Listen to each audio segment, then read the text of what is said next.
Hey folks, today is Friday, January 5th, 2024. As usual, my name is Jake Baldino, here to talk about all the video game news that has been going on this week. And it's the first Friday show of 2024.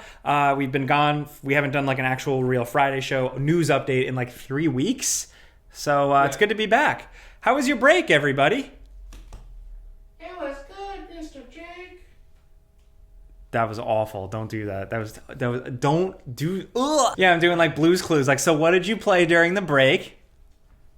Cool. I played the God of War Valhalla DLC. Yeah, kidding aside, hope you had a good holiday. If you celebrate any holidays, let's see how 2024 goes. Let's talk about the news.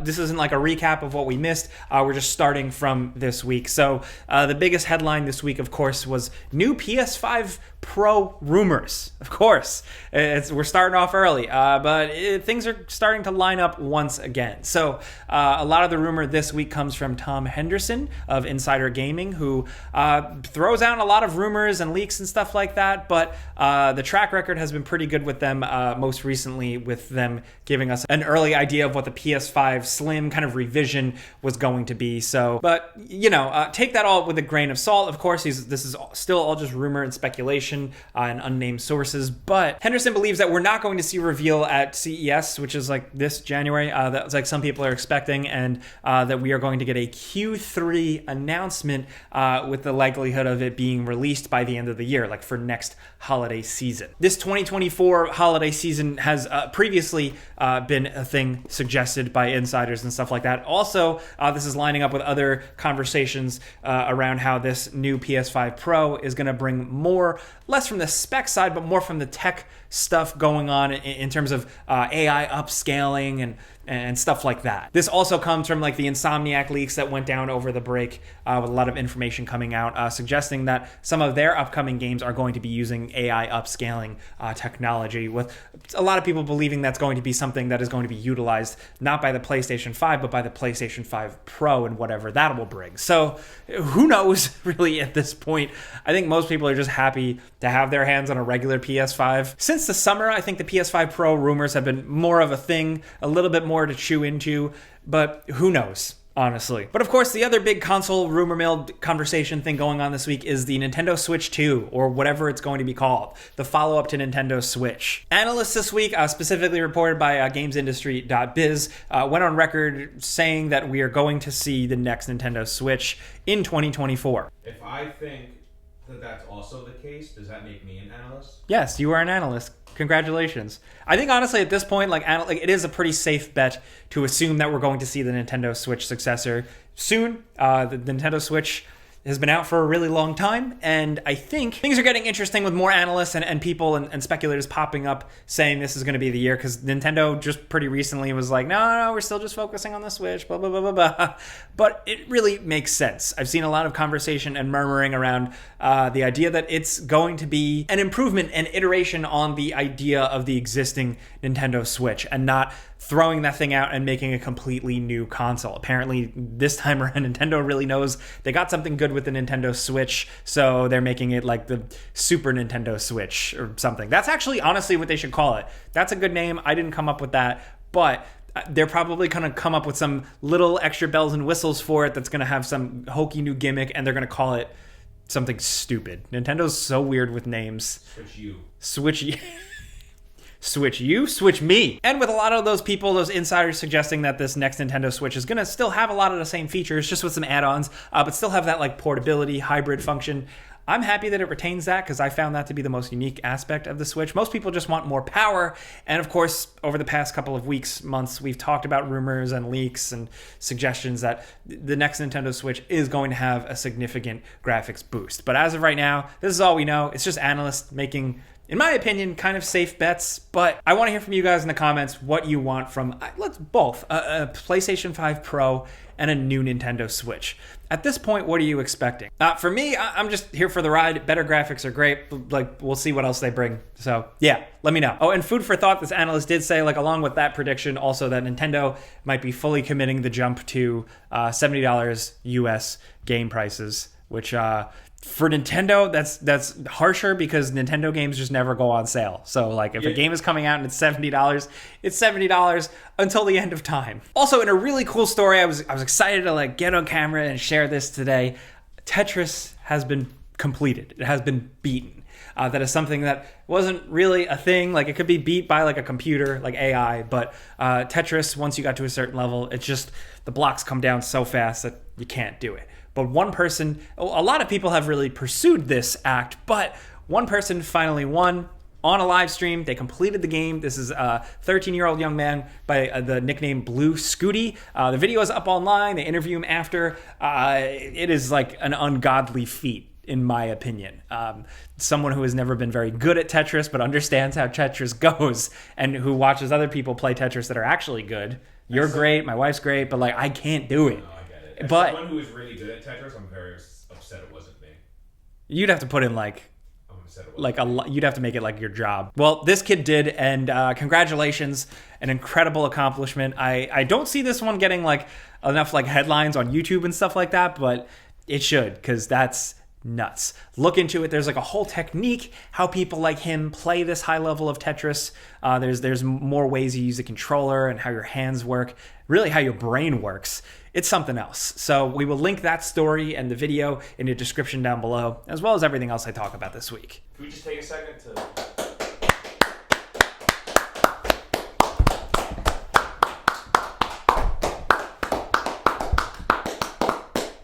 Next up, real quick, just a promotion bit. I want to give a shout out once again to Falcon Northwest. They hooked me up with this machine right here. This is crazy. This is their Talon build, case style. I asked them to make it look like a DeLorean or RoboCop, and they really delivered. This thing is a beast with a 4090, all of my very specific specifications that I wanted. I am someone who builds my own PCs. I've never went with like a company that builds them for you, so I was very nervous, but Falcon Northwest nailed it. They're really nice, so we highly recommend checking them out. They are premium, but if you're willing to spend some good bucks on some quality stuff, Falcon Northwest is the real deal, man. In some corporate news, Bobby Kotick is now officially out. The Activision Blizzard thing is complete. It is done. And with that deal, Bobby Kotick is now stepping down from being CEO of the company. Bobby Kotick was CEO of Activision from like 1991 up till now. So that is a pretty historic run, also by a historically, despised figure in the corporate gaming world.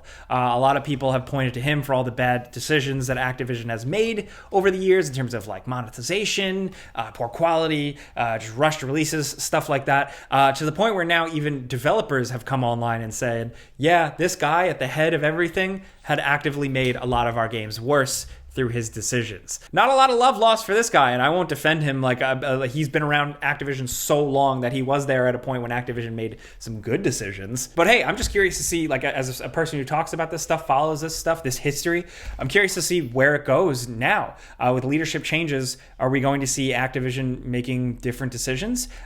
Decisions that, just generally improve the approval level of Activision? Are they gonna maybe cut back on just grinding out a Call of Duty every year, regardless of quality? I don't know for sure, because there's so much more at place. There's shareholders. There's the line having to go up. Like it's still a company at the end of the day. But one of the big people behind it for a very long time is now out. It's a big industry shakeup. Wanted to acknowledge it. Also, I think he's from Long Island. So what is everybody? Everybody that people hate is from Long Island. I don't know him. I mean, it's a big island, but yeah. Anyway, let's move on. On some things I wanted to share this week, The Guardian has a really great interview with Shigeru Miyamoto, of all people. He doesn't do the most interviews, and this is a really good one. It's in-depth, and it just asks him some good kind of overall big picture questions, with him reiterating that he's not really thinking about retiring. He says he's thinking about more just like the day he just falls over and dies, which is pretty funny. He talks about how he provides feedback and how behind closed doors he's actually notoriously pretty strict and not like this like happy-go-lucky guy, but they talk about that. They talk about a lot, the legacy of him creating all these characters and how he he's happy to see them go and live life beyond what he did when he initially created them. It's cool to see a creator happy to just let things loose like that. It's a really good interview. Like I said, it's not a super long read, but I always try and include stuff to read because we talk about video games so much here online. We should be read up on them, and this is a good interview, so check that out. Also linked below is a new gameplay deep dive, 18 minutes of gameplay for Dragon's Dogma 2. IGN got another gameplay scoop here on that. People have been hounding me to talk about Dragon's Dogma 2. Dragon's Dogma is awesome. I've never been like hardcore, but like it's really cool to see them doing it again now in 2024. And also, it seems like it's not losing sight of like what the original was. It seems like the feel is still there. So I'm excited to see what the deal is when this thing finally releases. Also, shout out to CQ or CYCU1 on YouTube who uploaded this. This is a fan-made remake demo of Tomb Raider Angel of Darkness running in the Unity engine. This is awesome. I also love Angel of Darkness. We're big Tomb Raider Angel of Darkness fans here. Game gets a lot of hate. There's some problems in the last back half of the game, but still, it was cool. It was different for the time. It was very of the time. This Unity remake looks incredible. The lighting, everything is there. It's really awesome. It's still got the feel of the original game, totally, but the lighting and the sharpness makes a hell of a difference. So if you like stuff like that, like I do, that's linked below. Also, if we're talking about like fun fan-made Unity remakes, the Elder Scrolls Daggerfall Unity remake is finally done and out there. It is a thing. The Daggerfall Unity 1.0 release is linked in the description down below.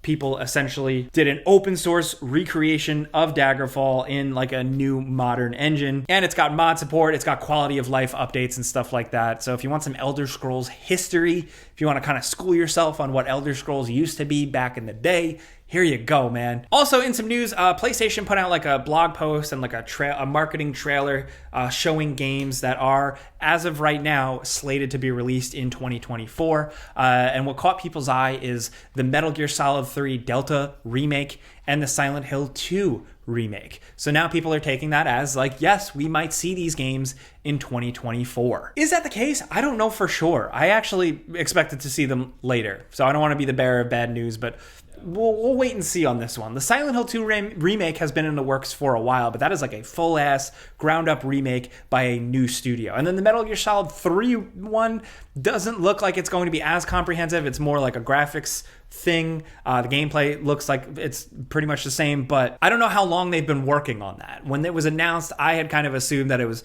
pretty early on, but we don't know. So we're just gonna have to wait and see. The rumor mill has been flying a lot recently. Like a Metal Gear Solid 1 remake rumor popped up once again as a thing being floated around as a PlayStation exclusive. We've been hearing that rumor for years, but as of right now, you might see Silent Hill 2 remake and Metal Gear Solid 3 remake in 2024. Maybe? I don't know. If you were sick of video game remakes in 2022 or 2023, well, here comes 2024, baby. I don't know what to tell you. But that is the Friday show this week. We got to run. We're kind of like still just getting back into the swing of things. Some Before You Buy videos in the works for January. Keep your eyes peeled. But let me know what you think in the comments about everything we've been talking about. The PlayStation 5 Pro. You really think we're going to see it this next holiday season? Nintendo Switch 2. You think we're going to see that this holiday season? And like I asked you guys earlier, like, well, what do you want from these pieces of hardware, these devices? Let's talk about all the cool stuff I linked in the description down below. The fan-made Tomb Raider Unity projects, Bobby Kotick's legacy. I don't know. Let's talk about this stuff down in the comments. Looking forward to another year of the Friday show. This show's been going for like 7-8 billion years. I don't even know, but we haven't really ever changed anything. I think we've made it a little longer, but that's really it. We're keeping it simple. We're keeping it light here. So thank you guys for watching, whether you're new or old. Onward and upward, or onward and straight. Forward. That's it. I don't know. Of course, you can always find me on the Friends Per Second podcast or my YouTube channel, Jake Baldino. Search my name, Twitter, Instagram, all those places. Thank you guys for watching. Clicking the like button helps us. But as always, I'm Jake Baldino. See you guys next time. Pizza's on me.